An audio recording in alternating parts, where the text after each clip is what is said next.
এই ঠাটা পড়া গরমে কে বিরিয়ানি খায় রে ভাই বলেন তো। কয়দিন ধরে গ্যাসের অবস্থা খুবই খারাপ, তো আজকে যে এই পরিমাণে গ্যাস থাকবে আমার ধারণার বাইরে ছিল। তো এই যে চুলাতে হচ্ছে মানে দুইটা প্যানই বসিয়ে দিয়েছি আর খুবই তাড়াহুড়া করে রান্না করতেছিলাম। এক পাশে খিচুড়ি, এক পাশে হচ্ছে আমার পছন্দের একটা রান্না, এটা হচ্ছে সবজি ঘাটি। তো এই দুইটা রান্না আপনাদের সঙ্গে শেয়ার করতেছি। আপনার ভাইয়ের পছন্দের খিচুড়ি, আমার পছন্দের হচ্ছে সবজি ঘাটি। আর গতকাল তো বিরিয়ানি রান্না করেছিলাম, সেই বিরিয়ানি ছিল, সেটা হচ্ছে ছেলের পছন্দ।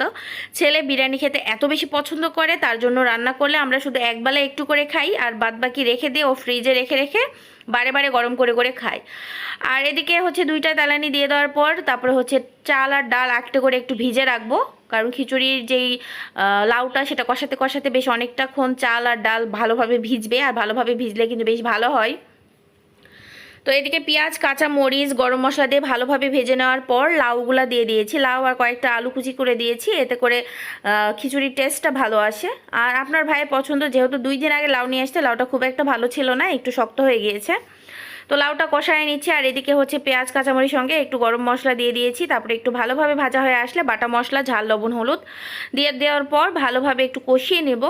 তো কষিয়ে নেওয়ার পর তারপরে হচ্ছে আমার যে পছন্দের সবজি যে ঘাটিটা করব, সেখানে হচ্ছে মূলা ইউজ করেছি, মূলা, তারপরে বেগুন আর হচ্ছে কয়েকটা আলু কুচি করে দিয়েছি। আর এখানে একটু তেল আমার কাছে মনে হয়েছে কম।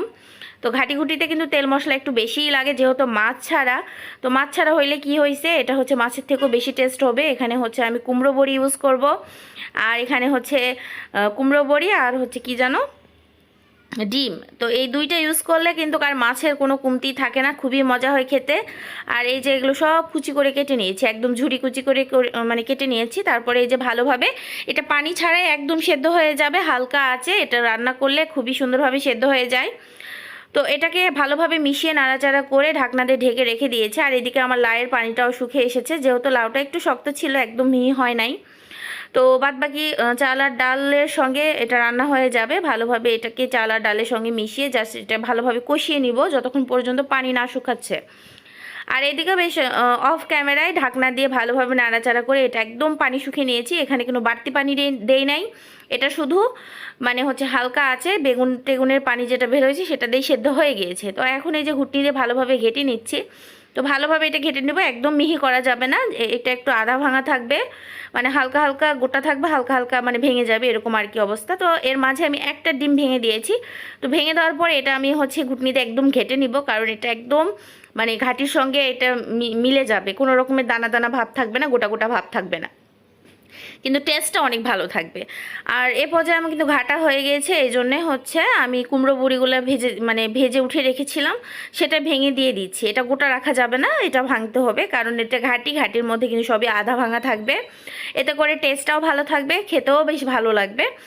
আর এখানে হচ্ছে সুন্দরভাবে এগুলো দিয়ে দেওয়ার পর একটু কষিয়ে নেওয়ার পর তারপরে দিয়ে দিলাম পানি, বেশ অনেকটা পানি দিয়ে দিব, কারণ এটা অনেকক্ষণ ধরে রান্না হবে, যেহেতু আমি আগে পানি ইউজ করি নাই, এটা পরে হচ্ছে একটু বেশি করে পানি দিয়ে অনেকক্ষণ যাবৎ ফুটালে কিন্তু বেশ ভালো হবে। তো কালারটা আমার কাছে একটু ফ্যাকাশে লাগতেছিল, এই জন্য একটু ঝাল, লবণ, একটু হলুদ দিয়ে দেওয়ার পর ভালোভাবে এটাকে হচ্ছে পানি দিয়ে ফুটাতে দিয়ে দিব, বেশ অনেকক্ষণ যাবৎ ফুটাতে দিয়ে দিব।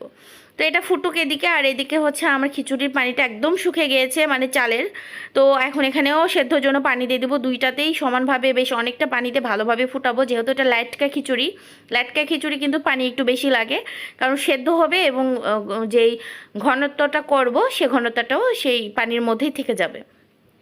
তো এই জন্য বেশ অনেকটা পানি দিয়ে দুই দিকে ফুটাতে দিয়ে দিয়েছি। তো দুইটাই হচ্ছে, দুই দিকে নাড়াচাড়া করতেছে। আমি কিন্তু বরাবরই দুই দিকে রান্না করতে বেশি ভালোবাসি, আর মনে হয় 3 চুলা 4 চুলা যাই দেন না কেন আমি 4টাতে রান্না বসিয়ে দেবো, এরকম আর কি অবস্থা। আমার ওই যে হাত ধরে বসে থাকা একদম ভালো লাগে না। আর এর পাশাপাশি কিন্তু সমস্ত ঘরের কাজ হচ্ছে, আমার ঘর ঝাড়ু, পোছা, মোছা সব কিছু আমার হচ্ছে। তো যদিও আমি রাতে রান্না করতেছি, রাতেও কিন্তু আমার সেম কাজ, সকালেও যেটা করি সেটা রাতেও করা হয়। তো যাই হোক, সব কিছু মিলিয়ে আজকে ভিডিও এই পর্যন্তই। তো পরে টালা জিরার গুঁড়া দিয়ে জাস্ট নামিয়ে নিয়েছি। সকলে ভালো থাকুন, আল্লাহ হাফেজ।